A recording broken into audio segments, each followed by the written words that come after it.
más.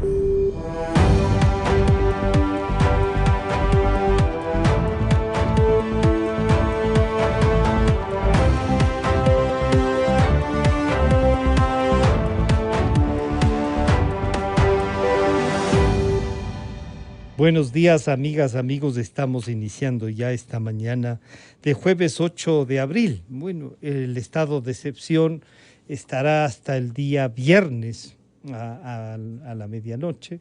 La Corte Constitucional dice que esa es la justificación que encuentra, que en la solicitud hecha por el presidente de la República se justifica hasta esa fecha. Chocan a veces estas decisiones. Por lo tanto, sobre todo, digamos, el toque de queda es el afectado con esta decisión. Hoy cerrarán la campaña electoral los dos candidatos a la presidencia de la República, el señor Arauz y el señor Lasso.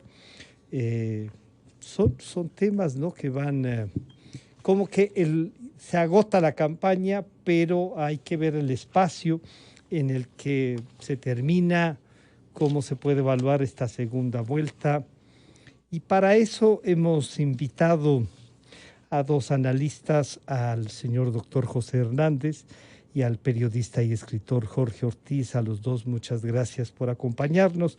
Se sumará más tarde también el expresidente de la Asamblea del Congreso Nacional por tres ocasiones, me parece, Wilfrido Lucero, que también vamos a pedirle desde esa visión, desde esa experiencia de una vida política dilatada como la del doctor Wilfrido Lucero. Pero muchas gracias a José Hernández y a Jorge Ortiz por acompañarnos. Jorge, bienvenido, buenos días. ¿Se puede hacer una evaluación de lo que han sido o encontrar propuestas, bases de lo que puede ser, ya no por qué candidato votar, sino a quién elegir presidente? Ya a este momento ya no hay candidatos, hay dos. Uno de ellos puede ser el presidente, dependiendo de lo que hagamos. Una evaluación de sus propuestas y de lo que ha sido esta segunda vuelta electoral. Jorge, bienvenido, buenos días. Buenos días, Francisco, gracias por la invitación y a José, por supuesto, un saludo muy afectuoso.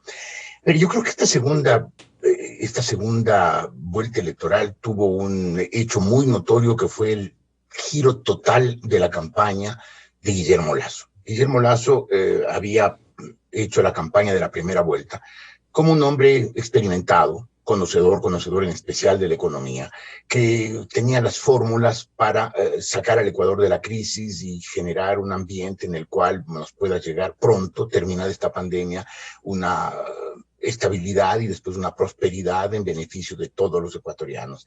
Pero esa actitud del hombre que recorre el país contándole cuáles son las soluciones, pues evidentemente fue una campaña ineficiente e insuficiente, tan deficiente que a lo largo de la primera vuelta, pues Guillermo Lasso perdió votos. Arrancó aproximadamente con el 28% y terminó con 19%. Es decir, fue una campaña absolutamente negativa. En la segunda parte hubo un cambio completo de actitud, ¿no?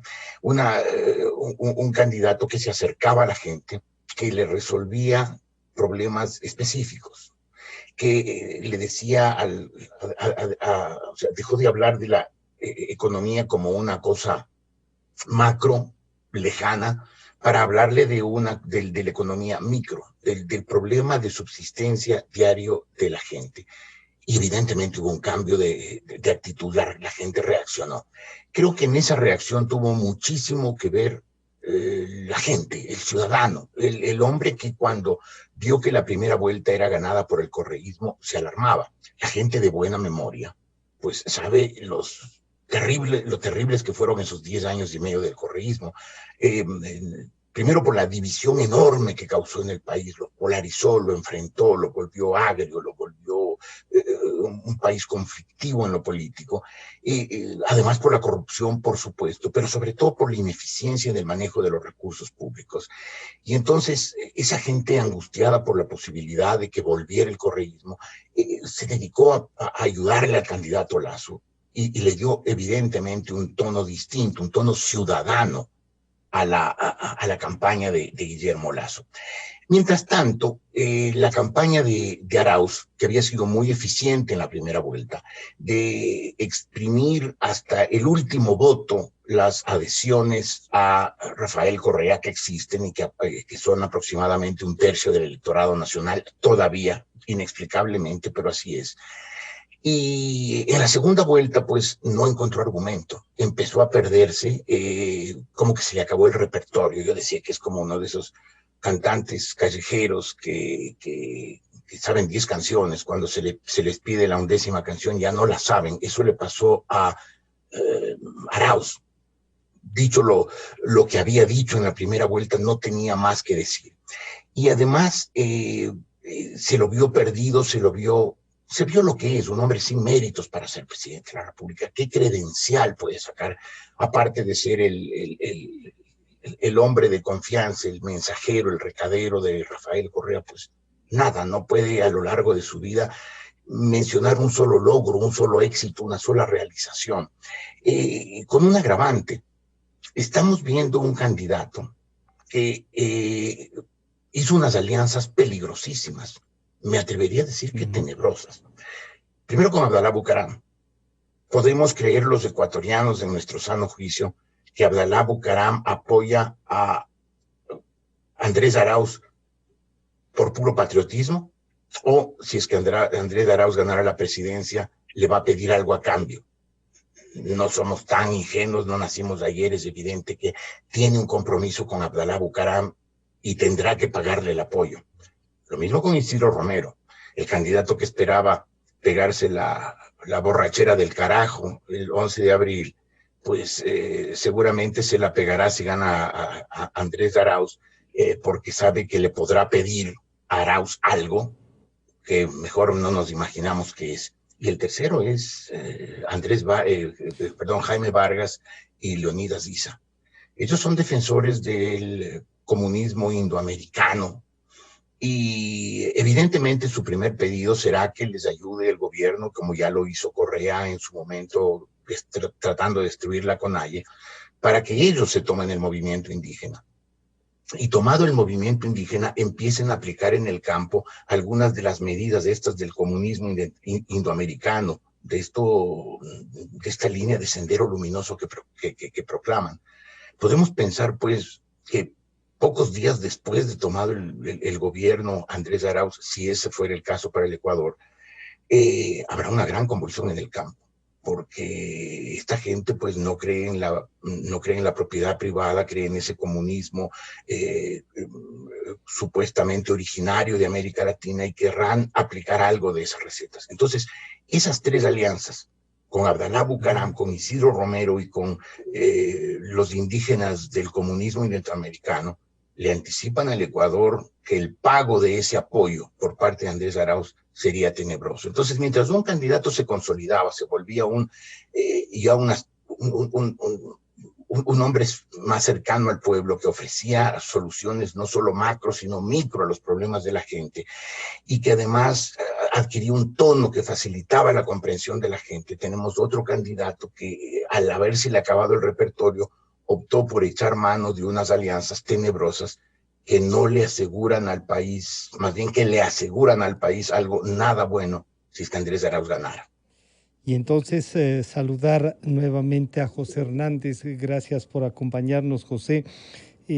Bueno, este panorama que nos recuerda Jorge nos lleva también a pensar de que entonces en esta campaña los instrumentos tecnológicos, la cercanía a la tecnología ha tenido también un peso y han llevado a niveles, yo diría, difíciles entre aliados del otro candidato quizá menos. Se ha escogido un mensaje, como dice Jorge, distinto, una cercanía mayor, pero el otro ha disparado y el otro ha consolidado, se les acabó el repertorio, dice Jorge, pero también la presencia de Correa, a veces ya queriendo borrarle, termina por estar presente porque él no es capaz de en el ático apagar el computador o el teléfono, ¿no es cierto? Y entonces están ahí. ¿Cuánto pesa el que el señor Arauz haya sido descubierto con un nombramiento en el Banco Central? cuánto pesan las cosas que nos recuerda, hizo y quiere hacer el expresidente Correa. ¿Diferencia esto la segunda vuelta electoral? José, nuevamente bienvenido, buenos días. Buenos días, Francisco. Buenos días a Jorge. Buenos días también a toda la audiencia y muchas gracias por la invitación a Radio Democracia. A ver, yo creo que complementando lo que ha expuesto Jorge, me parece que la segunda vuelta, en este caso lo que hemos visto, Francisco, y yéndome al tema de la tecnología, en efecto, la tecnología, el uso de ciertas herramientas y de las redes sociales por parte de Guillermo Lasso le han dado a él un tono más personal en la campaña. Y entonces hemos visto a la persona Lasso, no tanto ya sus ideas, que también pues obviamente las ha manifestado, pero llegaron de la mano de Lasso persona.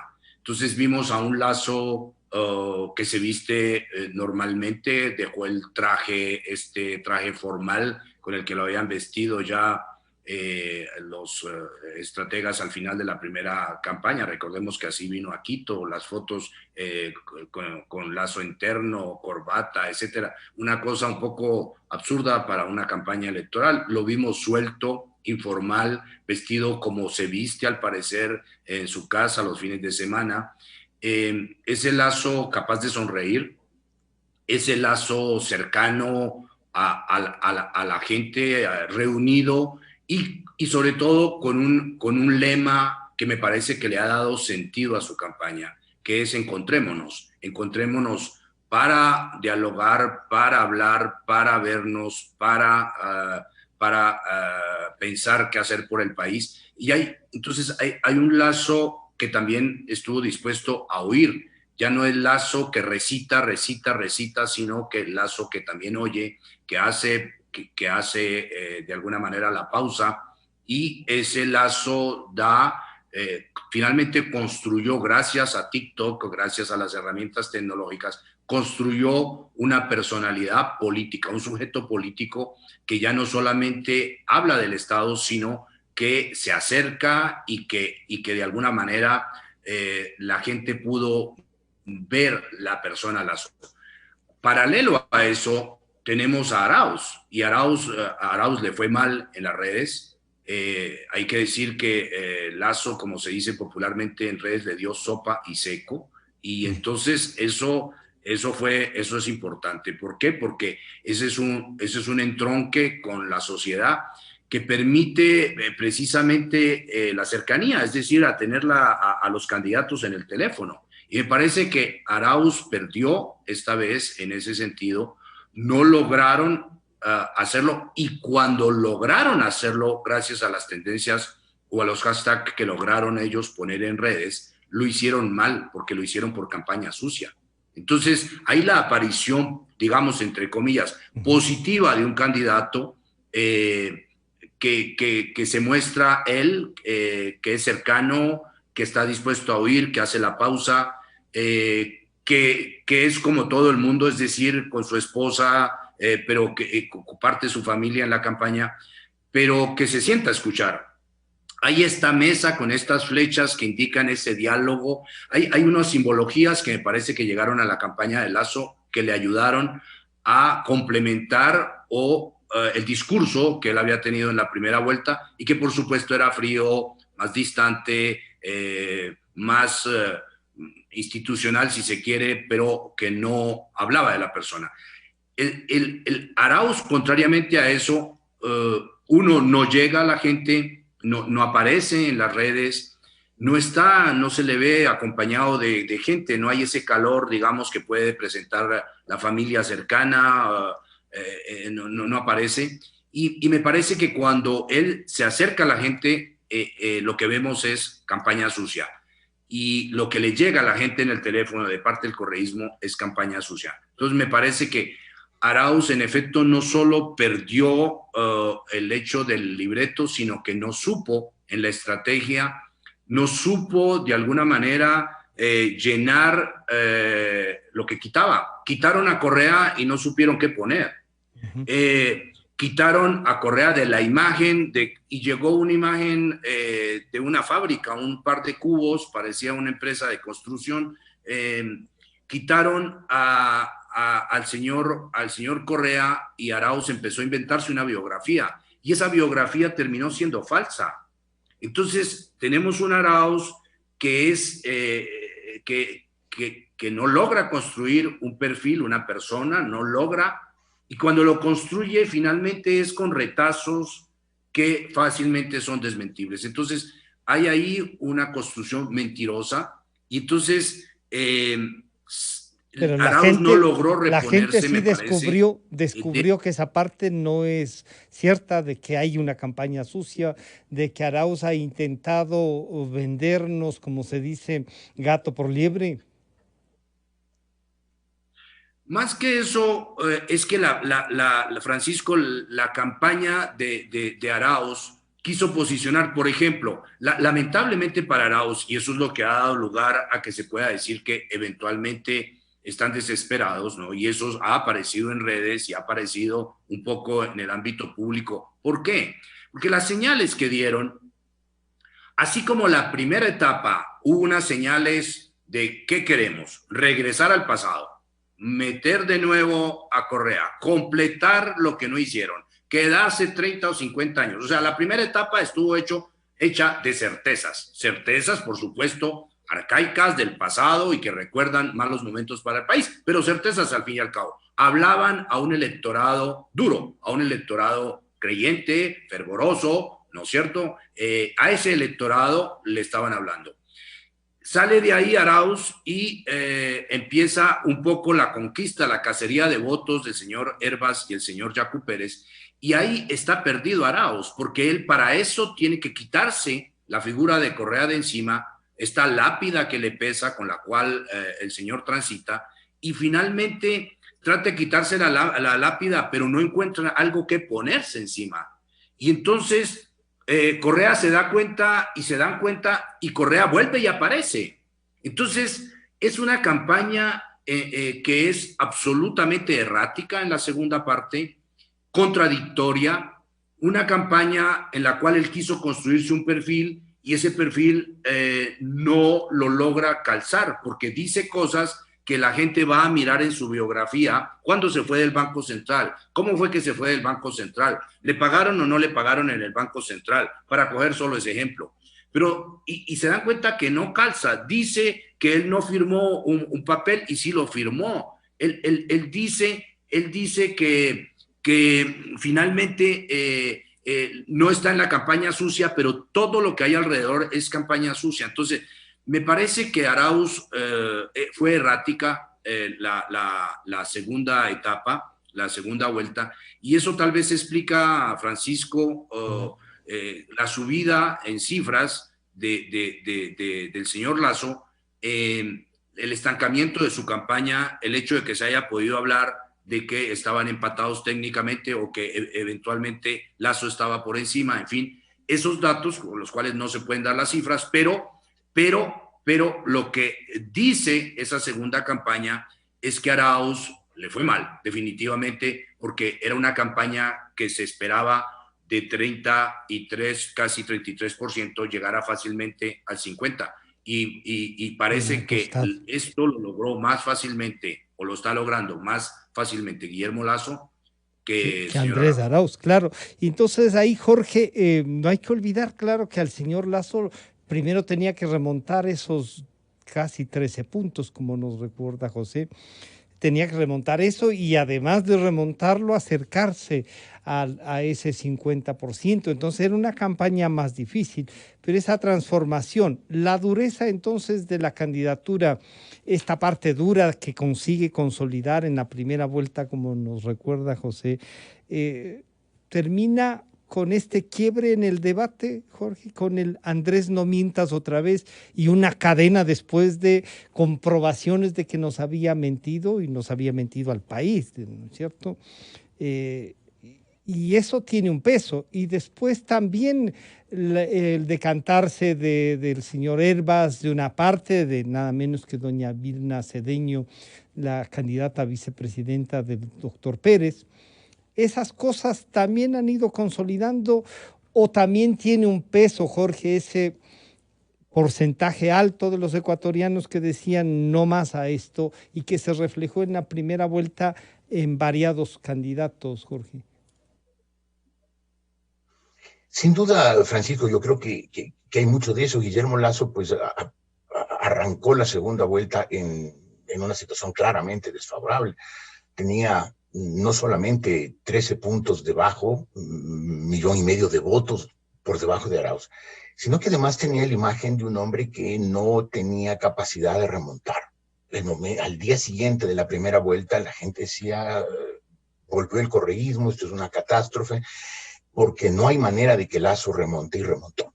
Él mismo pues transformó su imagen, se acercó a la gente, fue más receptivo, se abrió, oyó, cambió el equipo anterior, que evidentemente el equipo suyo de la primera vuelta fue pésimo, y cambió la actitud y cambió el candidato. Y después fue sumando buenos apoyos, ¿no? Lo que acaba de decir usted, Francisco, ¿no? Entró en la campaña, digamos, le apoyó Javier Herbas. Y quienes no le apoyaron de la izquierda democrática es la parte vieja, caduca, obsoleta, desprestigiada de la izquierda democrática. La gran parte de la votación o sea, Herbas, que se llevó, que es el dueño de la inmensa mayoría de la votación que tuvo la izquierda democrática, lo apoyó explícitamente, rotundamente a Lasso. La candidata a vicepresidenta de Yacu Pérez, y Yacu Pérez también, de alguna manera, porque el momento que él critica con tanta fuerza a Jaime Vargas y a Leonidas Issa, en el fondo lo que está diciendo es un triunfo de ese sector, en el que está Arauz sería malo también para el movimiento indígena. Y después, como bien decía José, pues ese vacío que tuvo Arauz en la segunda vuelta, esa finalización del repertorio, hizo que empezara a meter en su campaña unos apoyos que son pues sospechosos, peligrosos, negativos. Ya mencioné el caso de Vargas de Issa, el caso de Abdalá Bucaram, el caso de Isidro Romero, pero además, por ejemplo, hizo unas maniobras tan chuecas como haberlo metido en la campaña a Javier Lasso, al hermano de Guillermo Lasso, y con un que salió discurso hoy a decir vergonzoso. lo que antes, vergonzoso, una cosa indigna, infame, ruin, que además salió a decir algo del feriado bancario que él mismo antes había negado explícitamente, es decir, un papel de Caín, pero de vergüenza. Y aparecieron otras personas turbias del correísmo, ¿no? El señor Long, que fue canciller, la señora Aguiñaga, los asesores extranjeros que estuvieron en la campaña de Correa y que ahora han reaparecido, que están ahí detrás de Arauz, con los mensajes, con los recados de lo que era el foro de Sao Paulo y ahora es el Grupo de Puebla, los Alvarado, algunos ministros de Economía que tuvieron una gestión deplorable, como el señor Rivera, y Arauz pues se le empezó a acabar, se le acabó el repertorio, metió gente negativa, deplorable en su campaña. Después no hizo más que, como bien decía José, dedicarse a la campaña sucia, repetir 1,000,000 de veces banquero, y hasta esto de decirle banquero a Guillermo Lasso le terminó saliendo el tiro por la culata, porque no logró probar ninguna deshonestidad en el manejo como banquero de Guillermo Lasso, mientras él sí, Arauz aparecía como el pillín, el vivo, el rápido. Le salieron varios bancos, entre ellos el Banco del Sur, en donde no ha trabajado, no existe, pero ha cobrado.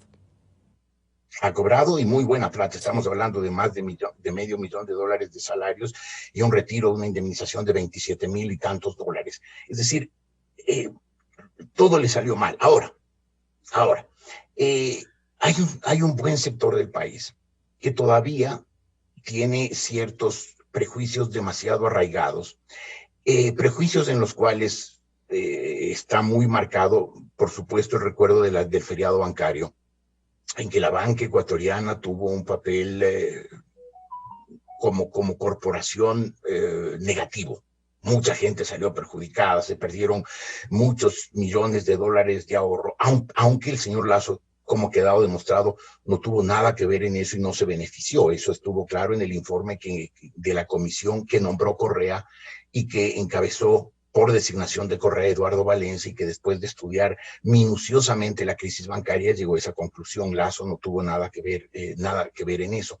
Sin embargo, la banca cometió el error, diría yo, que imperdonable, de no haber hecho después una campaña de rescate de su imagen, de decirle al país: sí, hubo un problema, la banca mala se fue, quedamos los bancos que demostramos solvencia, que hicimos bien las cosas, y quedaron los banqueros que debían quedar, la gente recta. Pero la banca prefirió ahorrarse unos dólares inexplicablemente, injustificablemente, no hizo nunca esa campaña, y todavía banquero es hoy una mala palabra.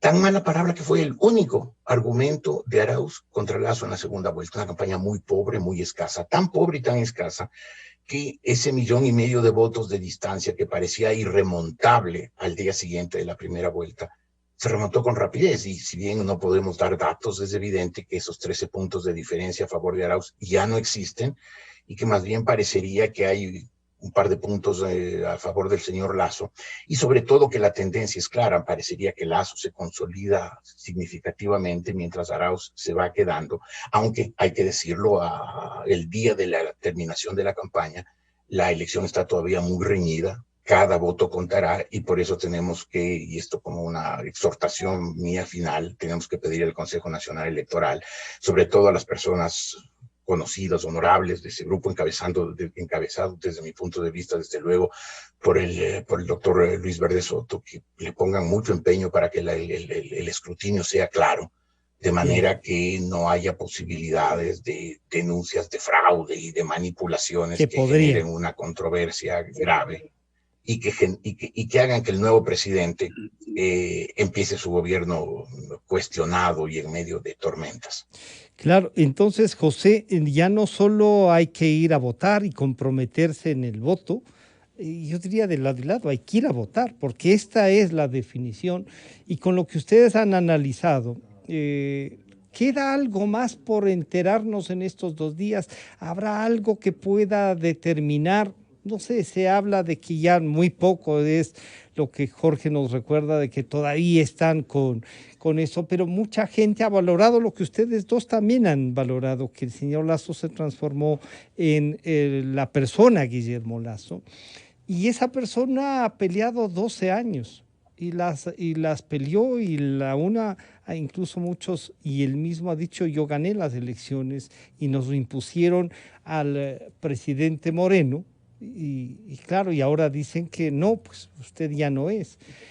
Esto termina por ayudar a Lasso también, aquello de que se consolidan 14 años de la Revolución Ciudadana, más allá de correísmo y morenismo, son 14 años, la estructura del partido único que creían ha permanecido estos 4 años también. El presidente Moreno no ha logrado, desde subsecretarios y algunos ministros incluso, pero desde subsecretarios para abajo, la estructura del Estado le sigue sirviendo.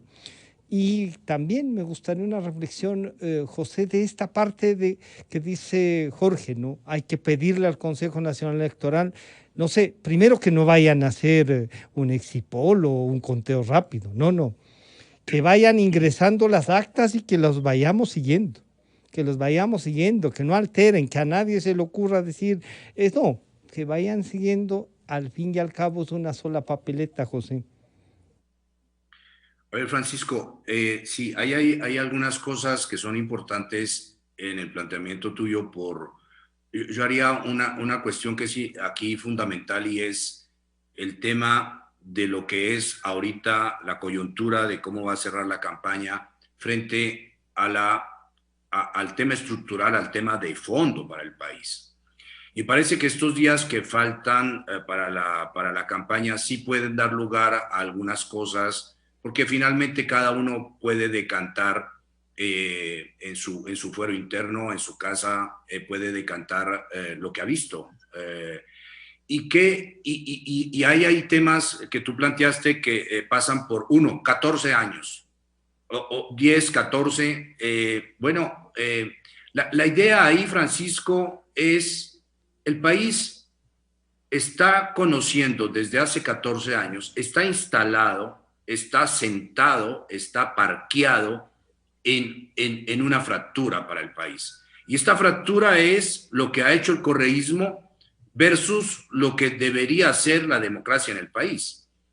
Y ese es un punto que me parece fundamental. ¿Por qué?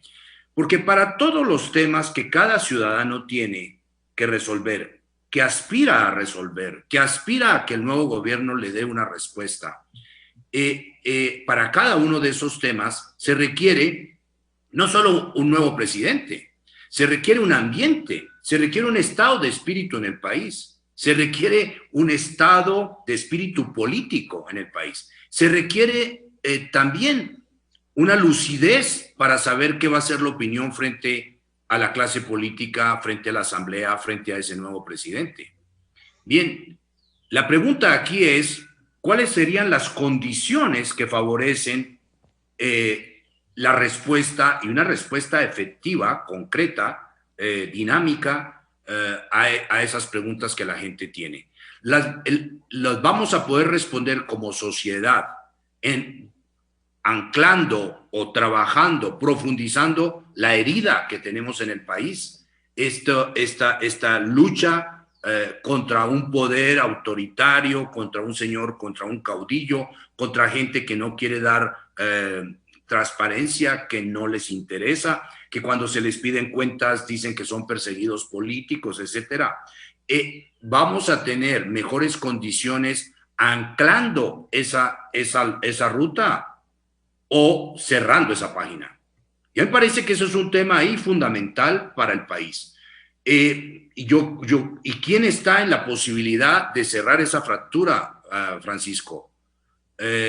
Sin la cual no habrá respuestas para las pandemias, para el desempleo, para el hambre, para esta angustia, para esta incertidumbre que hay en el país, para esta percepción de que el país no tiene futuro, de que está fregado, de que no puede ir adelante. Me parece que uno, Lasso no ha gobernado, el otro señor es el emisario, el representante de un grupo de gente que ya estuvo en el poder y que entiende la política, Francisco, como el arte de dividir, como el arte de hacer que haya los buenos, que son ellos, contra los malos. Y no es los buenos que aceptan es los buenos que persiguen a los malos, los buenos que eliminan a los malos, los buenos que se imponen ante los malos. Entonces, esta visión de la política, cuando lo que se requiere en el país, ¿qué es? Bueno, yo creo que cada uno de las personas en el país puede pensar cómo se resuelven las cosas, en medio de una gresca, de una bronca, de un griterío, de jugar a los policías y a los ladrones, o en medio de la serenidad, de la paz, de enfocarnos y poner todas las energías, no en la pelea, sino en la solución de los problemas. Y a mí me parece que eso es un tema ahí fundamental que va a dar lugar a otra cosa, me parece, Francisco. Lo que decía Jorge, evocando cómo ha actuado la opinión. Me parece que la opinión va a ser definitiva en el próximo gobierno. No solo ahorita para definir para un presidente. Es decir, estamos en un momento donde realmente tenemos que decantar con dramatismo porque es así. Estamos en el peor momento del país y nosotros estamos parqueados en el dilema de si elegimos al representante de ese gobierno que le hizo daño al país o de otra alternativa. Al fin y al cabo, la democracia también es alternabilidad. Entonces, me parece que es dramático, claro, Francisco, porque estamos frente a seguir una bronca o a como ciudadanos y como electores, decir, sentémonos a concertar unos puntos. ¿Sí? A acordar algo. Porque hay prioridades en el país. ¿Es prioritario no tener hambre en el país para los que la están teniendo? Sí. ¿Es prioritario la vacunación masiva? Sí. ¿Es prioritario la lucha contra el desempleo? Sí. ¿Es prioritario darle una solución, una salida a este descreimiento, a esta angustia que hay en el país porque no hay futuro? Hay que darle eso a los jóvenes, se lo merecen. Es deber de la sociedad decirle a los jóvenes que no piensen en irse, sino en quedarse, pero porque hay futuro aquí. Eso son prioridades. Claro, y esas prioridades. Francisco, ante eso tenemos que, esa es la decisión, pero la decisión a futuro también va a ser la opinión. Y ante eso, Francisco, antes de ir a eso de la opinión y lo que puede pasar el día 12, cuando amanezcamos al lunes, les voy a pedir también, claro, con uno y con otro va a ser distinto y la opinión va a contar, pero le quiero consultar, está ya con nosotros, nos ha estado escuchando el señor doctor Wilfrido Lucero, expresidente del Congreso, yo diría uno de los políticos que puede reflexionar desde el ejercicio de la política, y agradecerle por acompañarnos. Usted ha escuchado a José Hernández y a Jorge Ortiz. Doctor Lucero, bienvenido, buenos días. Las reflexiones suyas, incluidas algunas que ha hecho con el ex candidato a la presidencia, el señor Elbas de la Izquierda Democrática, nos llevan a preguntarle, este panorama que tanto Jorge como José Hernández nos plantean, nos ponen un reto y en un momento decisivo para el país. ¿Hacia dónde caminamos o qué consolidamos resultaría? ¿Cómo lee usted el momento político del Ecuador? Doctor Lucero, bienvenido, buenos días. Buenos días, Francisco, gracias por la invitación. Un saludo para José Hernández y para Jorge Ortiz, distinguidos periodistas y amigos. Bueno, lo manifestado por ellos tiene mi respaldo en el 100%, porque es un análisis objetivo. Yo creo que estamos a pocas horas de que el Ecuador defina su futuro político, defina su futuro como sociedad. Digo esto porque, no por poner dramatismo en el asunto, sino porque realmente es muy raro lo que está aconteciendo en nuestro país, lamentablemente. Está en juego la democracia y el sistema republicano, así de simple. El señor representado estas visiones por los dos candidatos que han quedado como finalistas, el señor Arauz y el señor Lasso. El señor Arauz propiamente no es el candidato a la presidencia de la República del movimiento UNES. Él es una persona que se ha prestado lamentablemente para que a través de ella el verdadero candidato sea el señor Rafael Correa. Hay que recordar que al comienzo de la campaña el señor Arauz quiso que Correa sea su candidato a la vicepresidencia de la República. Le vino la sentencia por los sobornos encima a Correa y eso le impidió la inscripción de la candidatura. ¿Por qué quería que este sea el candidato a la vicepresidencia de la República?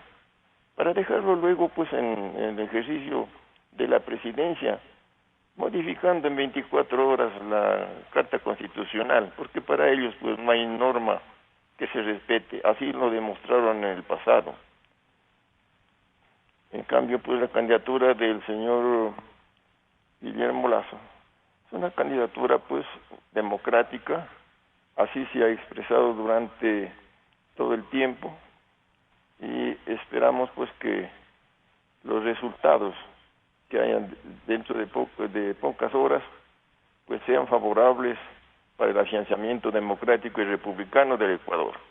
Doctor Lucero, usted ha conversado con muchos de los dirigentes de la Izquierda Democrática y con muchos dirigentes políticos. ¿Usted creería que es a veces esa indefinición, y Jorge nos decía, la parte antigua de la idea es la que no ha querido en definitiva definirse? Pero usted diría que la inmensa mayoría de, no sé, solo de la Izquierda Democrática, del señor Pérez, esos 47 puntos que estaban en disputa, ¿pueden decantarse más por esta que usted ha denominado propuesta democrática antes que recordar lo que hizo el correísmo, doctor Lucero? Yo creo sí. Me parece que no es correcto interpretar que el Partido de Izquierda Democrática está respaldando de alguna manera la candidatura del señor Arauz o que se encuentre en la indefinición.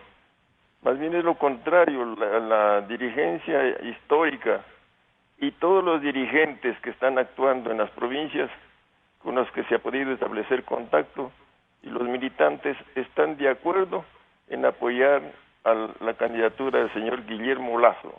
Lamentablemente se cruzó una malhadada declaración del señor Guillermo Herrera, que es el actual presidente de la Izquierda Democrática, y de algún otro dirigente, en el sentido de que la Izquierda Democrática no apoya a ningún candidato.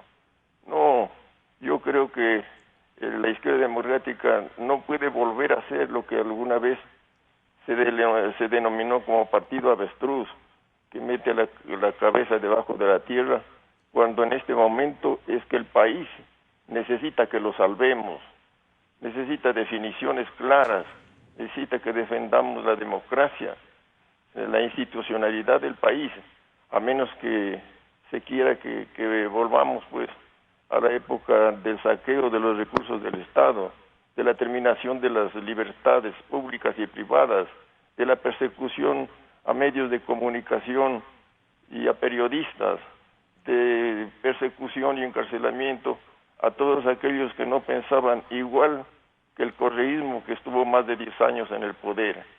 Entonces, no es exacto interpretar que la dirigencia histórica de la Izquierda Democrática está siguiendo esa línea de indefinición. Pero No. quizá porque la decisión asomó así, y como usted dice, esto de dejar no comprometerse en una campaña, quizá para no, un buen cálculo electoral también puede parecer, un buen cálculo de su participación del grupo que tienen en la asamblea para ver si a lo mejor hay una negociación de la presidencia de la asamblea. Esas partes políticas de los que han estado hecho cargo de la Izquierda Democrática podrían pesar, doctor Lucero. Yo creo que no va a pesar eso de manera definitiva. No, claro que lamentablemente se dice pues que los cálculos políticos de quien tienen aspiraciones a dirigir la asamblea son los que han llevado a esta malhadada decisión o pronunciamiento más bien de que no apoyen a ningún candidato en la segunda vuelta. Yo creo que más bien eso ha caído en saco roto.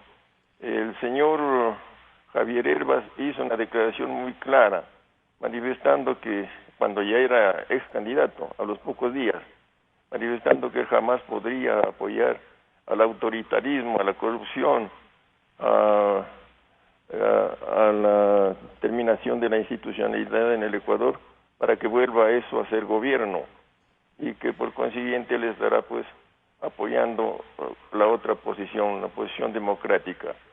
Y entonces, lamentablemente, en forma casi inmediata salió la declaración de uno de los dirigentes de la Izquierda Democrática para decir que no apoyan a ningún candidato. Esa no es una decisión institucional en primer lugar. Es una decisión pues que se le ocurrió al dirigente o a los dirigentes que estaban con esa posición. Pero estimo que son un grupo pequeño.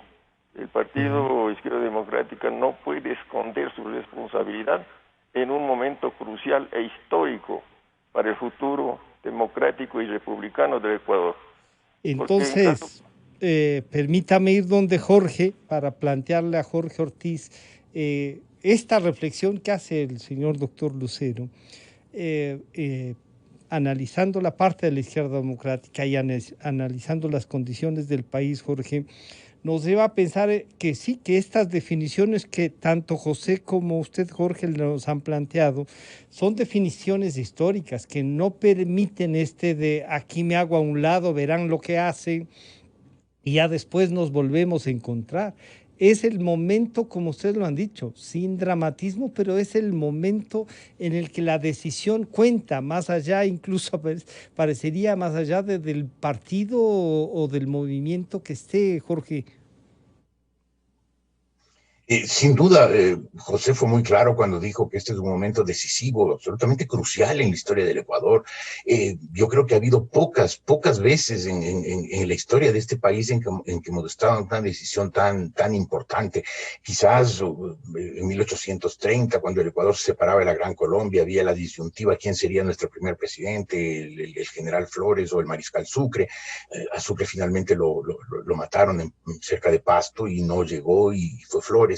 A lo mejor con Sucre el Ecuador nacía de una manera distinta, también en 1859, después de esa crisis que llevó prácticamente a la disolución del Ecuador y su reparto entre los países vecinos.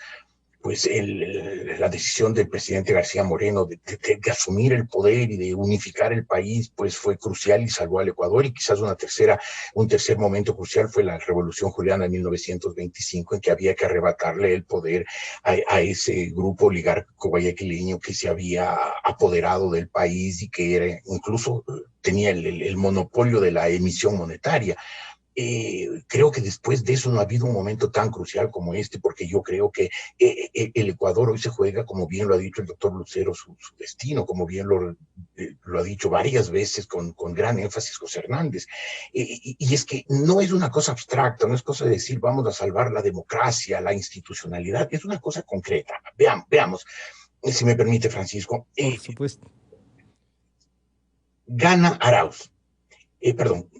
Partemos de la premisa de que ganara Lasso. ¿Qué vamos a tener? Un país que al día siguiente va a empezar a buscar la reconciliación, a terminar esta división que generó y que fomentó tan inescrupulosamente el correísmo, porque Correa sabía que él se crecía en la confrontación.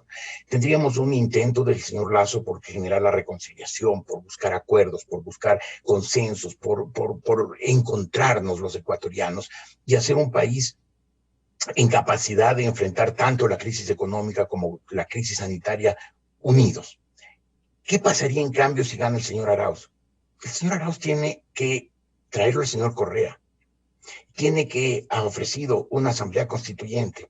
¿Qué va a hacer para eso? Al día siguiente va a empezar una campaña para tumbar, por las buenas o por las malas, la Corte Constitucional, porque sin la Corte Constitucional no hay asamblea constituyente. Tiene que tumbar a la fiscal general para acabar con los juicios que hay contra Correa y también contra Bucaram, porque ese pacto de Arauz con Bucaram, con Abdalá Bucaram, pues tiene un costo. Empezará la guerra entonces contra la fiscal. Habrá guerra contra los jueces, o sea, otra vez una metida de mano a la justicia. Esto no hay vías legales para hacerlo. No hay vías legales para hacerlo. ¿Cómo lo haría el señor Arauz? Por la fuerza, como hizo Correa cuando empezaba su gobierno en el año 2007. Se tomó el Congreso por la fuerza, se tomó el tribunal, el tribunal electoral por la fuerza. Se metieron las hordas del MPD por las ventanas y apalearon a la gente y terminaron removiendo 57 diputados que habíamos elegido los ecuatorianos pocos meses antes.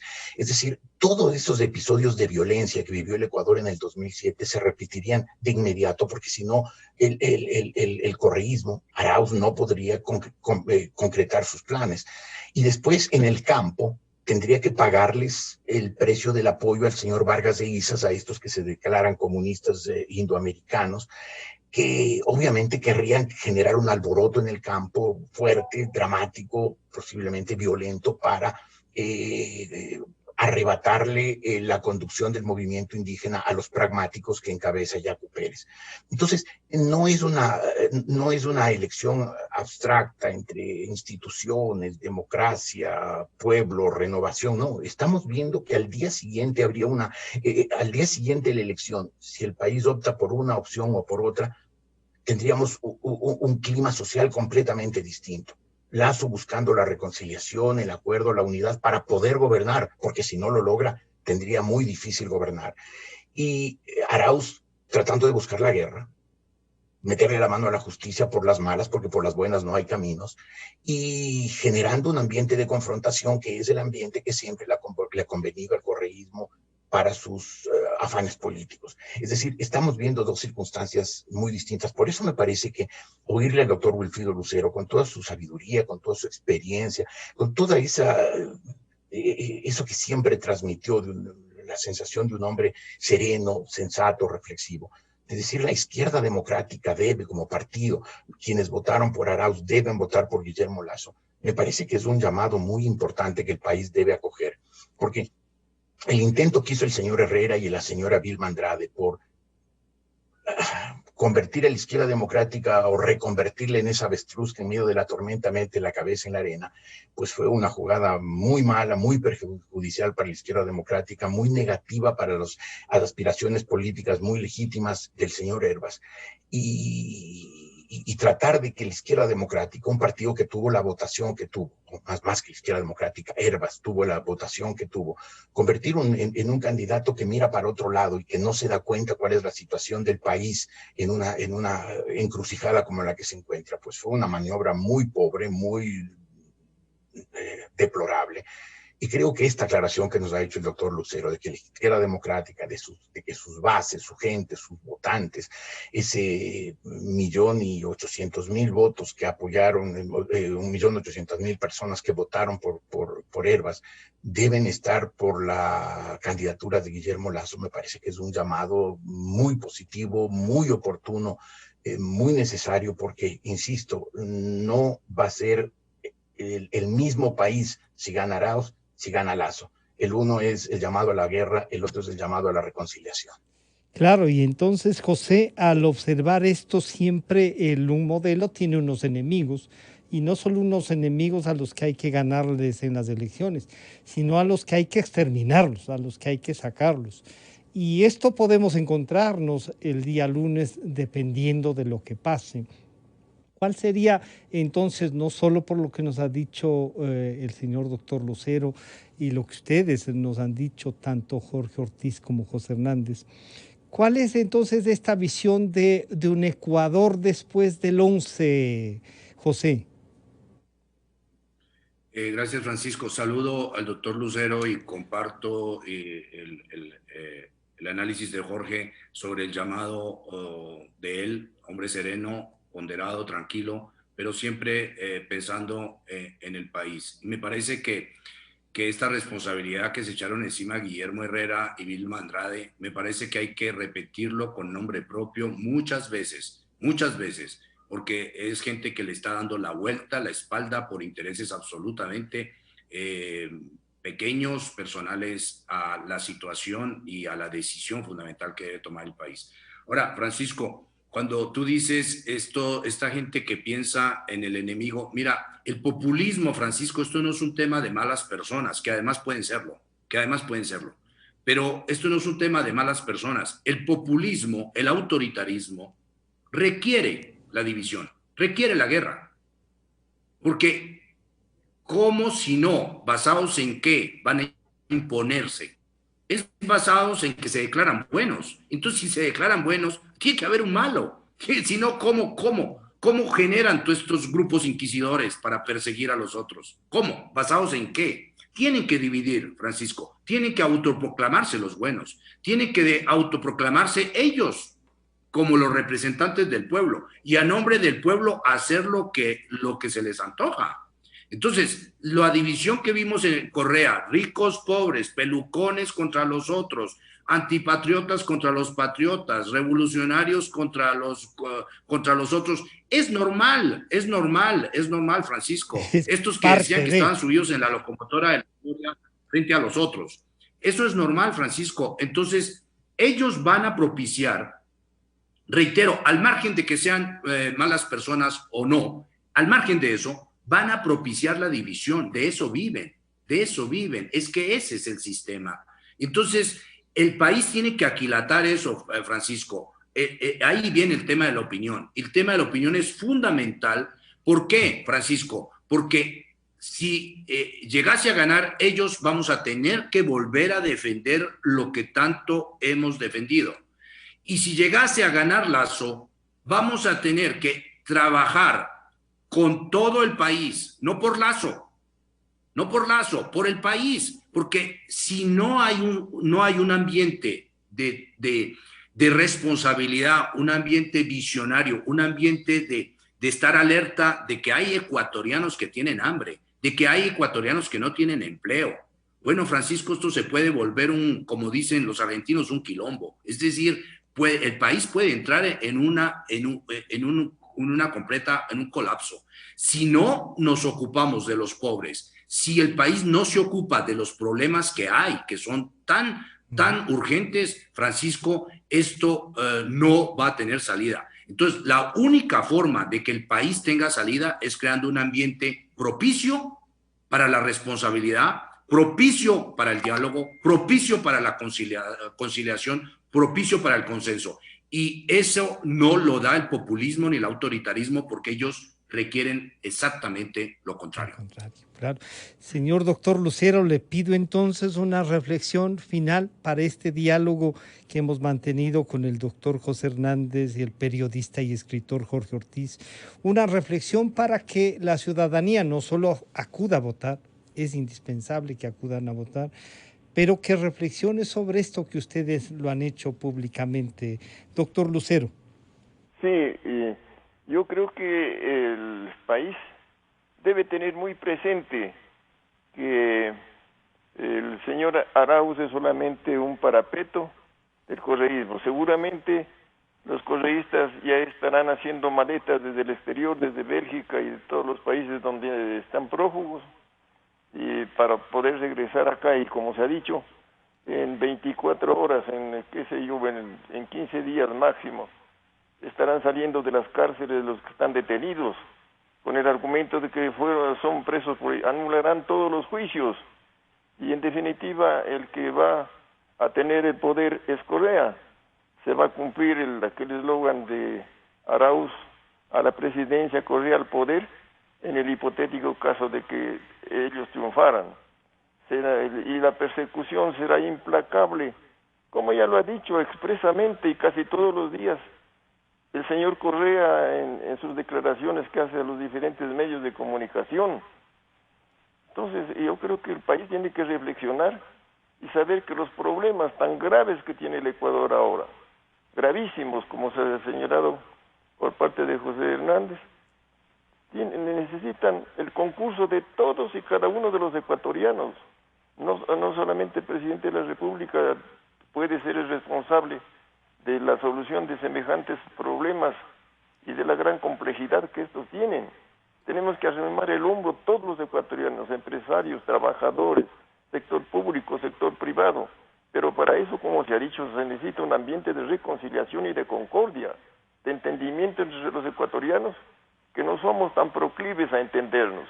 Vivimos de la bronca permanente, vivimos el distanciamiento entre nosotros por cualquier pretexto que sea.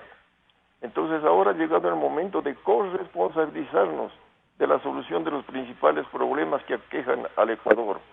Yo hago votos para que este llamado que hace el señor Guillermo Lasso, que me parece muy atinado, sea acogido por la mayoría de ecuatorianos y nos demos un abrazo para que dentro de las dificultades poder resolver juntos los problemas que aquejan a todo el Ecuador. No esperemos que nos den resolviendo los problemas a los que estamos lamentablemente acostumbrados los ecuatorianos, sino a nosotros poner nuestra cuota de sacrificio, de trabajo, de esfuerzo, para que esos problemas sean viables.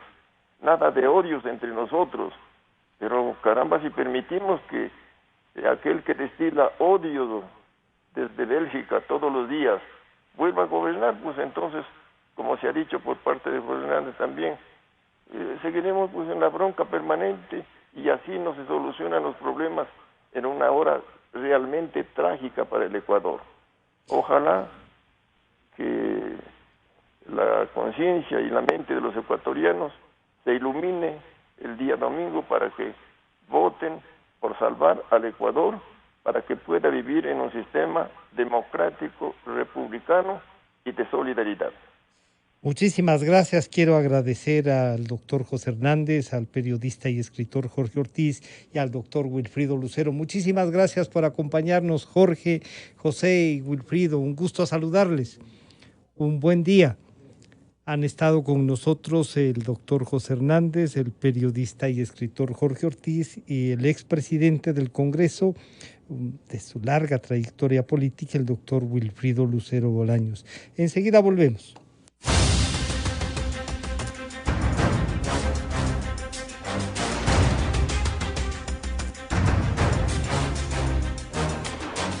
revista de opinión Democracia agradece a las siguientes marcas. Inicio de espacio promocional y publicitario. ¿Tuviste algún imprevisto y necesitas efectivo? Con tu tarjeta de crédito Pacificard, realiza avances de efectivo desde tu cajero automático más cercano o solicítalo vía web desde Banca Virtual Intermático y difiérelo hasta 36 meses con